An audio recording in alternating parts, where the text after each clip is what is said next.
What I mean to say జంజాల్ గారిలో ఒక అపారమైన టాలెంట్ ఉంది. ఆయన కత్తికి అంటే కలం అనే కత్తికి రెండు వైపులా పదునుంది. శంకరాభరణం ఆయనే రాయగలిగాడు, బా అడవిరాముడు ఆయనే రాశాడు, బా బా బా. సప్తపది ఆయనే రాశాడు, అలాగే వేటగాడు ఆయనే రాశాడు. ఏ సినిమాకైనా సంభాషణలు రాయగలడు. కామెడీ అంటే కామెడీ రాయగలడు, గుండెలు తట్టుకునేదాకా. నాలుగు స్తంభాలట్లో ఎంత క్లుప్తంగా ఉంటుంది. శంకరాభరణంలో సభకి నమస్కారం అన్నాడు అంటే వేదిక మీద ఉన్న సర్పంచ్ గారికి ఎమ్మెల్యే గారు ఇన్ని మాటలకల్లా సభకి నమస్కారం. సో ఆయనే మొదలు పెట్టాడు ఆయనే ఆ ట్రెండ్ శంకరాభరణంలో జంజాల్ గారు రాశారు. నాలుగు స్తంభాలట్లో పూర్ణిమ క్యారెక్టర్ తప్పు చేస్తుంది. నరేష్తో వాళ్ళిద్దరు బయటకు వెళ్ళి తప్పు చేస్తుంది. నేను వెళ్ళి తీసుకొస్తాను. ఇంటర్ రాగానే వాళ్ళ అమ్మ అడుగుతుంది, ఏంటి నీ పరికణీకంత బురదంటింది అంట. ఒక క్లోజప్లో కాలు జారింది.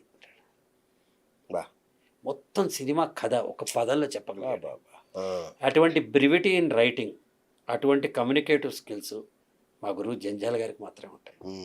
ఆయన దగ్గరించి డైరెక్షన్ నేర్చుకున్నా, ఆయన దగ్గరించి ఎలా ఉండాలో నేర్చుకున్నా, ఎలా ప్లానింగ్ చేయాలో నేర్చుకున్నా, ఎడిటింగ్ ఎలా చేయాలో నేర్చుకున్నా.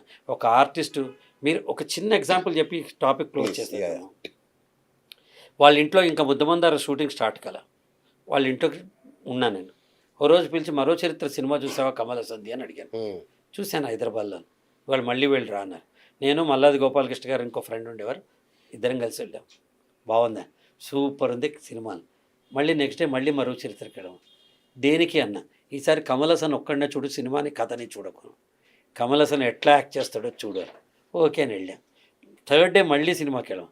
ఏంటి అంటే ఈసారి కమల్ హాసన్ని పక్క వాళ్ళు మాట్లాడుతున్నప్పుడు ఆయన ఎక్స్ప్రెషన్స్ ఏంటో మాత్రమే చూడాలి.